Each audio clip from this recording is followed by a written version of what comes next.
CC 509 unit 4ના MCQ. સ્તૂપ, ચૈત્ય અને વિહાર એટલે શું? તો આપણે પહેલા સૌપ્રથમ આપણે જોઈશું સ્તૂપ. સ્તૂપ એટલે બૌદ્ધ ધર્મના પવિત્ર વ્યક્તિના અસ્થિને દાબડામાં મૂકી તેના ઉપર અંડાકારે બાંધવામાં આવેલી ઇમારત. વિહાર. વિહાર એટલે બૌદ્ધ ભિક્ષુ અને ભિક્ષુણીઓને રહેવા માટેનું નિવાસસ્થાન. ચૈત્યગૃહ. ચૈત્યગૃહ એટલે સ્તંભોની રચનાવાળું અર્ધવર્તુળાકારે બાંધવામાં આવેલું મંદિર કે પવિત્ર સ્થાન. તો સૌપ્રથમ આપણે જોયું કે સ્તૂપ એટલે બૌદ્ધ ધર્મના પવિત્ર વ્યક્તિના અસ્થિને દાબડામાં મૂકી તેના ઉપર અંડાકારે બાંધવામાં આવેલી ઇમારત. વિહાર એટલે બૌદ્ધ ભિક્ષુ ભિક્ષુણીઓ હોય એમના શ્રમણો માટેનું નિવાસસ્થાન. અને ચૈત્યગૃહ એટલે સ્તંભોની રચનાવાળું અર્ધવર્તુળાકારે બાંધવામાં આવેલું મંદિર કે પવિત્ર સ્થાન. ધર્મ અને તત્વજ્ઞાન ક્ષેત્રે બૌદ્ધ ધર્મે ભારતીય સંસ્કૃતિને શો ફાળો આપ્યો છે? ગૌતમ બુદ્ધે અહિંસા પ્રધાન ધર્મ આપ્યો. બ્રાહ્મણ ધર્મમાં યજ્ઞયાદિનું અને બ્રાહ્મણોનું વર્ચસ્વ વધારે હતું. ભૌતિક લાભ વધારવા માટે યજ્ઞોમાં વ્યાપક પશુહિંસા થતી હતી. આવી પરિસ્થિતિમાં ગૌતમ બુદ્ધે પ્રેમ અને કરુણાનો ધર્મ ઉપદેશ આપ્યો. તેમણે જાતિભેદના બંધનો દૂર કરી પોતાના ધર્મમાં દરેકને પ્રવેશ આપ્યો. 34મો પ્રશ્ન છે સાહિત્ય ક્ષેત્રે બૌદ્ધ ધર્મએ શો ફાળો આપ્યો? તો બૌદ્ધ ધર્મના શાસ્ત્ર ગ્રંથો ત્રિપિટકના નામથી ઓળખાય છે. તેમાં 3 વર્ગ છે. એક છે વિનય પિટક, સૂત્ર પિટક અને અભિધમ્મ પિટક. આ ત્રણેય પિટકોમાં ધમ્મપદનો બૌદ્ધ ધર્મના સાર ગ્રંથ તૈયાર કરવામાં આવ્યો છે. બૌદ્ધ ધર્મે અશ્વઘોષ જેવા કવિની ભેટ આપી છે. તેમણે બુદ્ધચરિત અને નાગાનંદ મહાકાવ્યો લખ્યા છે. બૌદ્ધ ધર્મે શિક્ષણ ક્ષેત્રે આપેલો ફાળો જણાવો. પ્રાચીન ભારતમાં શિક્ષણ માટે નાલંદા, તક્ષશિલા અને વલ્લભી નામની બૌદ્ધ વિદ્યાપીઠો હતી. આ વિદ્યાપીઠોમાં બૌદ્ધ ધર્મ ઉપરાંત અનેક વિષયોનું શિક્ષણ અપાતું. આ ઉપરાંત ભિક્ષુઓને બૌદ્ધ સિદ્ધાંતોનું શિક્ષણ અપાતું.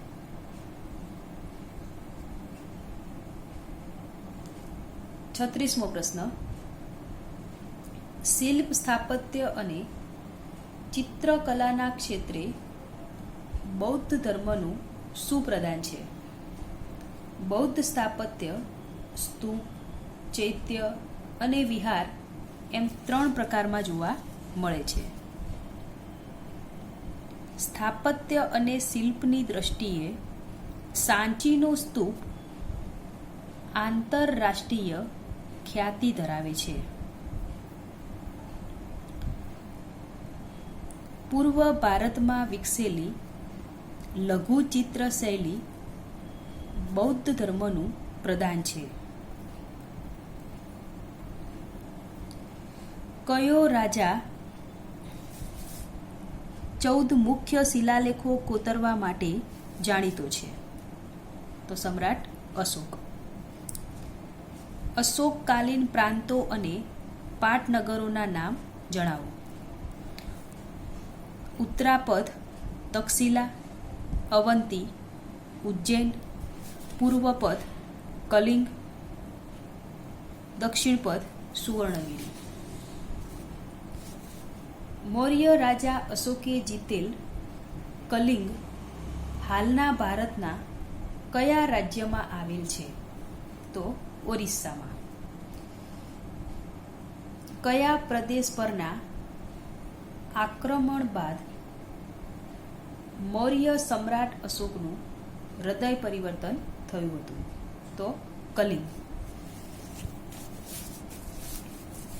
કલિંગ ઉપરના આક્રમણ બાદ કયા બૌદ્ધ સાધુના ઉપદેશથી અશોકના હૃદયને શાંતિ મળી? જવાબ ઉપગુપ્ત.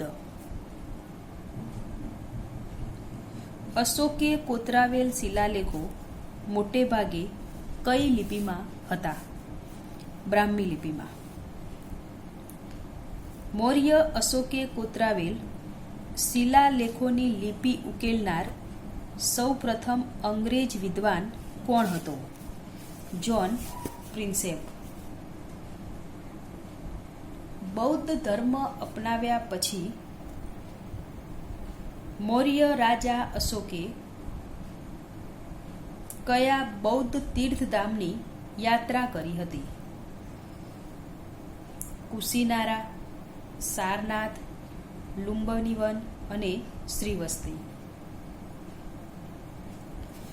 મૌર્ય રાજા અશોકે પોતાના પુત્ર મહેન્દ્ર અને પુત્રી સંઘમિત્રાને બૌદ્ધ ધર્મના પ્રચાર માટે કયા દેશમાં મોકલ્યા હતા?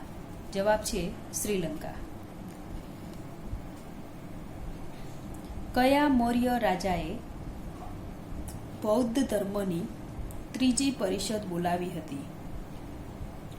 સમ્રાટ અશોકે રાજધાની પાટલીપુત્રમાં કુક્કટુરામ વિહારમાં જેમાં ચર્ચાના અંતે કથાવસ્તુ નામે બૌદ્ધ ગ્રંથની રચના થઈ. ધર્મયુક્ત જીવન જીવે તે માટે અશોકે પોતાના રાજ્યમાં કયા અધિકારીઓની નિમણૂક કરી? જવાબ ધર્મ મહામાત્રા. સમ્રાટ અશોકે બોલાવેલી ત્રીજી બૌદ્ધ ધર્મ પરિષદના અધ્યક્ષ કોણ હતા? મુગલીપુત્ર તિષ્ય.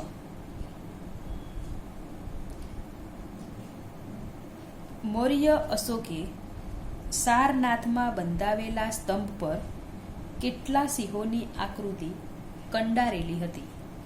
તો જવાબ છે 4 સિંહોની આકૃતિ કંડારેલી હતી. અશોકે બંધાવેલ ભારહૂતનો સ્તૂપ ભારતના કયા રાજ્યમાં આવેલો છે? જવાબ મધ્યપ્રદેશ. ચંદ્રગુપ્ત બીજો ઇતિહાસમાં કયા નામથી ઓળખાય છે? જવાબ વિક્રમાદિત્ય. ચંદ્રગુપ્ત બીજાના 9 સાહિત્ય રત્નો કયા? જવાબ કાલિદાસ, ધન્વંતરી, અમરસિંહ, શંકુ, વૈતાલ ભટ્ટ, વરામિહિર, વરુરુચિ વગેરે. ચીની મુસાફર પાહિયાને કયો મુસાફરી અહેવાલ તૈયાર કર્યો હતો? ફોકો ક્યુ. કયા શાસકના સમયમાં બૌદ્ધ સાધુ ફાહિયાન ભારતમાં આવ્યો હતો? ચંદ્રગુપ્ત બીજાના સમયમાં બૌદ્ધ સાધુ ફાહિયાન ભારતમાં આવ્યો હતો. હર્ષવર્ધને કયા નાટકો લખ્યા હતા? હર્ષવર્ધને પ્રિયદર્શિકા, રત્નાવલી અને નાગાનંદ નામે નાટકો લખ્યા. ઈસવીસન પૂર્વે 85થી શરૂ થતો વિક્રમ સંવત કયા રાજાએ શરૂ કરાવ્યો હતો? ચંદ્રગુપ્ત બીજાએ. ઈસવીસન 58થી. હર્ષના દરબારના પ્રસિદ્ધ કવિઓ અને તેમની કૃતિઓ જણાવો. બાણભટ્ટ, જેમણે હર્ષચરિત અને કાદંબરી લખી હતી.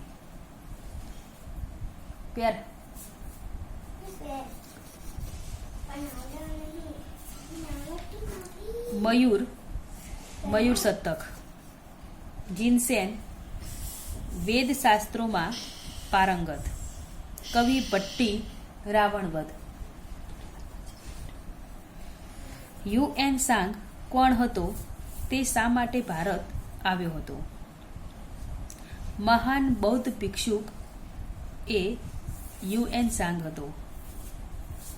તે સમ્રાટ હર્ષના સમયમાં ભારતમાં આવ્યો હતો.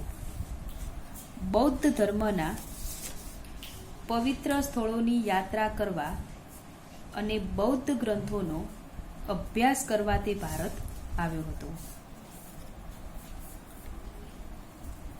ગુપ્ત યુગની શ્રેષ્ઠ ચિત્રકલા કઈ? અજંટાના 16 અને 17 નંબરના કલા મંડપો, જેમાં બુદ્ધના જીવન પ્રસંગો, જાતક કથાઓ, સ્ત્રીઓ અને પુરુષોના સમૂહોના ચિત્રો મુખ્ય છે, જેમાં તત્કાલીન સમાજનું દર્શન થાય છે. ગુપ્ત યુગની વિજ્ઞાન ક્ષેત્રની સિદ્ધિઓ કઈ? આર્યભટ્ટ, જે મહાન ખગોળશાસ્ત્રી, ગણિતશાસ્ત્રી અને જ્યોતિષશાસ્ત્રી હતા, તેમણે વર્ગમૂળ અને દશાંશ પદ્ધતિ શોધી. ગ્રહો અને તારાની ગતિથી ગણતરી કરી પૃથ્વી ગોળ છે અને પોતાની ધરી પર ફરે છે. તેના પડછાયાથી ચંદ્રગ્રહણ થાય છે તેવું તેણે સાબિત કર્યું હતું. વરામિહિરે ખગોળશાસ્ત્રના 6 પુસ્તકો લખ્યા. બૃહદ સંહિતા તેમાં મુખ્ય છે. બ્રહ્મગુપ્ત ન્યૂટનની 1300 વર્ષ પહેલા ગુરુત્વાકર્ષણનો નિયમ શોધ્યો હતો. વાગ્ભટ, જેઓ મહાન વૈદ્ય હતા, તેમણે અષ્ટાંગ સંગ્રહ અને અષ્ટાંગ હૃદય સંહિતા નામના ઔષધ શાસ્ત્રો રચ્યા. નાગાર્જુન, મહાન રસાયણશાસ્ત્રી, પારાને મારી ઔષધ તરીકે વાપરવાની રીત શોધી. લોહ અને અફીણનો પણ દવા તરીકે ઉપયોગ કર્યો. વિક્રમાદિત્યનો લોહ સ્તંભ ધાતુ કલાનો ઉત્તમ નમૂનો છે. ગુરુ શિષ્યના સંબંધ વિશે ભગવાન બુદ્ધે શું કહ્યું છે? તેમણે કહ્યું છે કે તેઓ પરસ્પર માન, વિશ્વાસ અને જીવનના સદાચાર સાથે જોડાયેલા હતા. પ્રાચીન ભારતમાં ગુરુને શિષ્યના આધ્યાત્મિક અને બૌદ્ધિક પિતા શા માટે ગણવામાં આવ્યા છે? કારણ કે પોતાના શિષ્યને અજ્ઞાનરૂપી અંધકારમાંથી જ્ઞાનરૂપી પ્રકાશમાં લઈ જવાનું કામ કરતા હતા. પ્રાચીન ભારતમાં શિક્ષણના મુખ્ય ધ્યેય શું હતા? ધર્મનું જ્ઞાન પ્રાપ્ત કરવું અને તેને આત્મસાત કરી બ્રહ્મજ્ઞાન પ્રાપ્ત કરવું એ પ્રાચીન ભારતના શિક્ષણનો મુખ્ય હેતુ હતો. પ્રાચીન ભારતની ખ્યાતનામ વિદ્યાપીઠો કઈ? તક્ષશિલા, નાલંદા, વલ્લભી અને વિક્રમશિલા વિદ્યાપીઠ. નાલંદા વિદ્યાપીઠમાં કયા સંપ્રદાયનું શિક્ષણ અપાતું? તો નાલંદા વિદ્યાપીઠમાં બૌદ્ધ ધર્મના મહાયાન સંપ્રદાયનું શિક્ષણ અપાતું. નાલંદા વિદ્યાપીઠમાં કયા કયા વિષયોનો અભ્યાસ કરાવવામાં આવતો હતો? નાલંદા વિદ્યાપીઠમાં નાગાર્જુન, વસુબંધુ, અસંગ વગેરે મહાયાન સંપ્રદાયના વિદ્વાનોના બૌદ્ધ ગ્રંથોનો તેમજ વ્યાકરણ, સાહિત્ય, તર્કશાસ્ત્ર, ધર્મશાસ્ત્ર, દર્શન, પુરાણ, આયુર્વેદ અને ખગોળ વગેરેનો અભ્યાસ કરાવાતો.